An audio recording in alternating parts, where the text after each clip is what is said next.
Hello, and welcome to the Stem Cell Healing Institute podcast.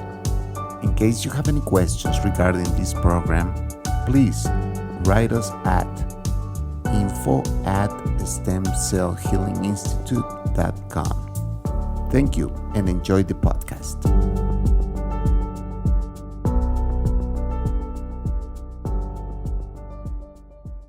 Hello and welcome to the Stem Cell Healing Institute podcast. We are here once again with Dr. Sarah Figueredo.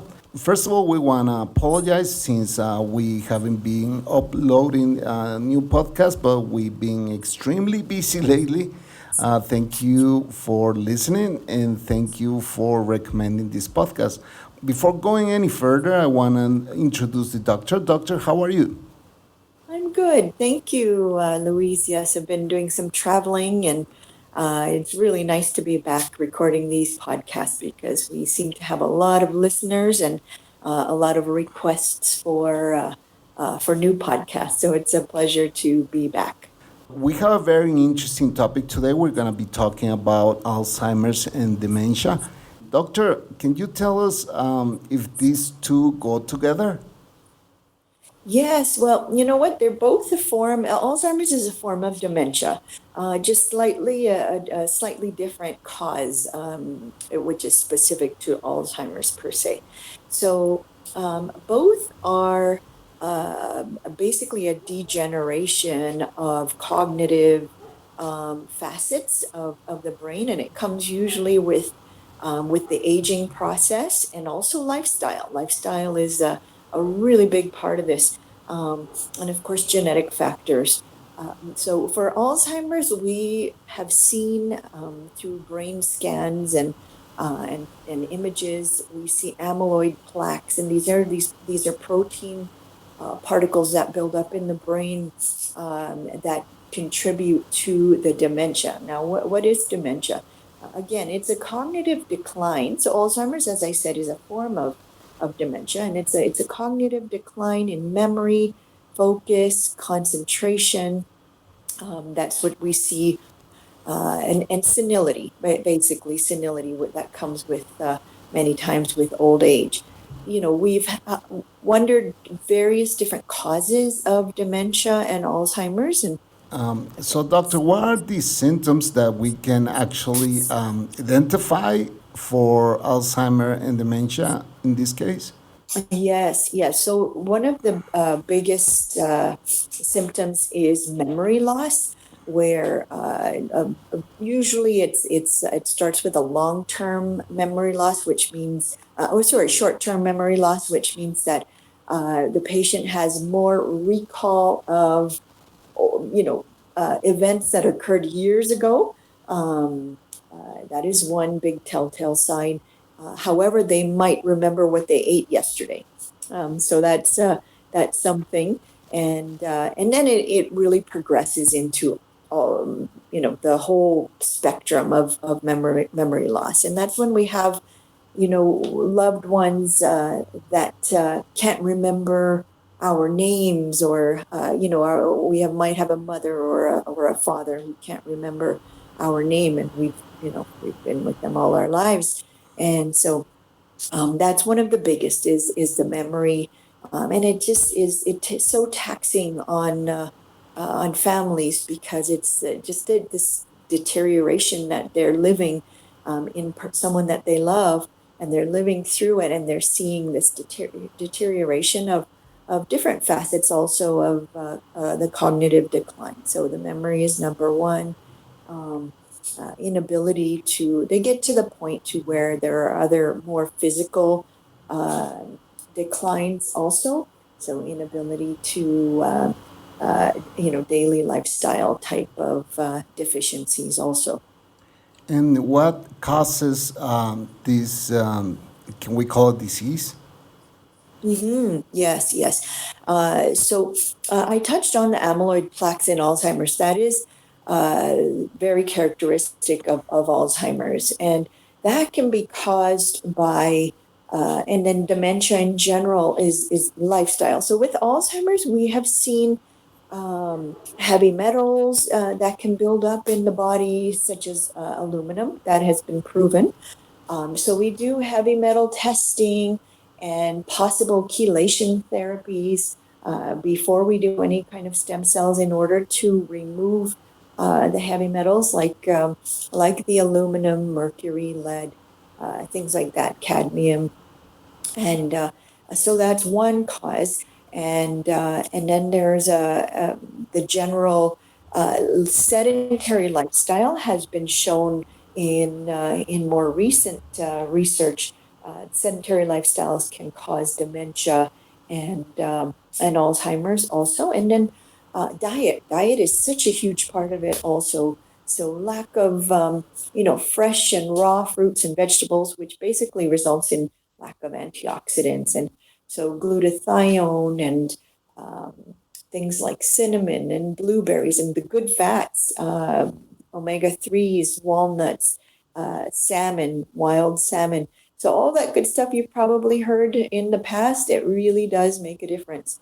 Um, and so that, yeah, diet, lifestyle, sedentary lifestyle, and then of course there are genetic causes, but we can reset the genes.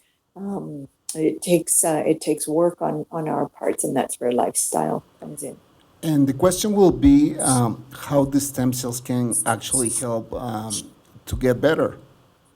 Yes, yes. So it is a very comprehensive treatment, Louise. So that's something that we need to keep in mind. It's not just a magic bullet. Like I have always described in the past, it's very comprehensive in that we address for instance, with Alzheimer's or even dementia, we address any heavy metal issues. It's really important that we do the workup on this and we know where this is coming from. And many times there isn't an outright very visible reason. We do the heavy metal testing and we see nope, there aren't any heavy metal issues, but then we address everything else. Again, the diet, the key supplements, again, sedentary. What we do, one of the biggest things I like to do with patients, along with oxygen, exercise with oxygen, is combine that with some sort of brain stimulating activity. And that could be listening to one of my podcasts or reading a book while they're doing the exercise with oxygen. So very comprehensive. And then that combined with the stem cells, where the stem cells are aiding everything in the regeneration process. So we see any damaged tissues where there have been sort of hypoxic parts of the brain that haven't been receiving enough nutrients and oxygen. We see sort of a regeneration of those and addressing so many aspects. And we also, we do CT scans of the brain in order to see if there's any sort of lack of blood supply and oxygenation. So we address that along with any hormonal issues, and then like I said, key supplements and nutrients. And doctor, how do you perform this treatment? Very, very important. We want to get to the stem cells to the brain, and because that's where the issue begins. And the only way to get the stem cells to the brain, IV, for instance, what I'm going to do, I would do three modes of deployment of the stem cells to get the stem cells to the brain. Number one would be intravenous with mannitol, and I've spoken about that before. The mannitol helps the stem cells penetrate the blood-brain barrier, and without the mannitol, we won't necessarily get the stem cells to the brain. So, and because the blood-brain barrier is sort of the body's natural defense mechanism to keep out any kind of noxious or toxic chemicals and things like that. So we use mannitol, which temporarily opens up the blood-brain barrier. We also do a intranasal aspiration, where the stem cells penetrate the cribriform plate in the nasal cavity in order to, again, directly get to the brain very safely and effectively. And then the third mode of administration of the stem cells would be intrathecal, so into the cerebrospinal fluid in the spinal column, in order for the stem cells to get to the brain again, directly because the cerebrospinal fluid coats the brain. So it's a way of getting the stem cells to the brain very effectively. We do that. We use that technique in all kinds of neurodegenerative conditions and autism and so on and so forth. Can we say that this illness is mostly for older people, or can you find Alzheimer in? Yeah, Luis, that's a very good question. You know what? We've mostly seen it in elderly people because you know the normal process of aging contributes so much to Alzheimer's and dementia, and so you know that length, the length of time that a person has had a certain type of perhaps sedentary lifestyle or a certain type of diet that could have been detrimental. It's that length of time, and then of course just free radicals and oxidation of fats that occur in the body, and glycation byproducts, which is sort of sugars in the long run that bind with proteins that may cause the amyloid plaque. So yeah, it's usually the length of time that something has been recurring, or the buildup of heavy metals over that time. And so yeah, we tend to see it in later in life. And we have to mention that our clinic is located in Guatemala. So, what would you include in this treatment, doctor? Yes. So we include everything that I discussed. So along with the exercise with oxygen therapy, we do a detox, nutritional IV detox. There's a 3-part detox to the IV. And then we also do any hormone replacement therapy that we require, growth hormone in many cases, most cases, as well as our stem cell enhancement formula, which is the key minerals and herbs that support the body and the stem cells. So we combine that. All of that is included with the treatment, as well as accommodations for 7 to 10 nights, depending on what is required for the patient and their family, as well as a personal driver for airport transfers and get to and from appointments and things like that. So we include all of that in the treatment. It is very important to mention that Guatemala is a beautiful destination. There's a lot of things to do here in this country, and we have Antigua, Guatemala, which is only 45 minutes away from the city. So, would the patients will have the time, right, doctor, to do some sightseeing? Oh, yes, very much so. We have patients going to Antigua, for instance, the next day after treatment because it's so non-invasive.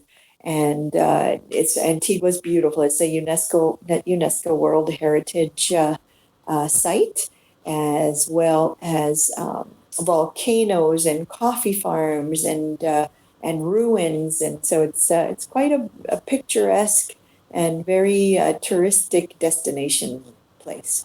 So there you have it, folks. If in case you want to do have these treatments done to you or to any of your relatives or any of your friends, so Guatemala will be the place to do this stem cell treatment with Dr. Sarah Figueredo.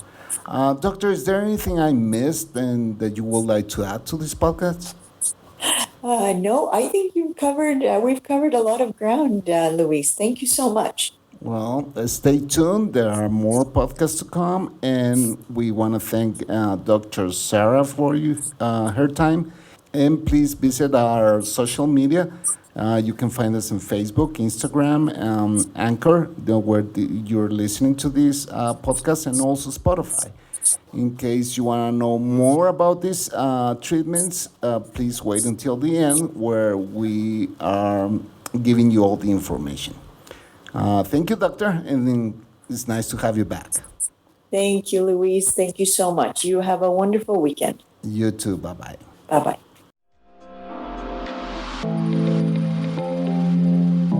If you want to contact us at the Stem Cell Healing Institute or Dr. Sarah Figueredo, you may do it by calling us. In North America, you may dial +1 209 690 7836.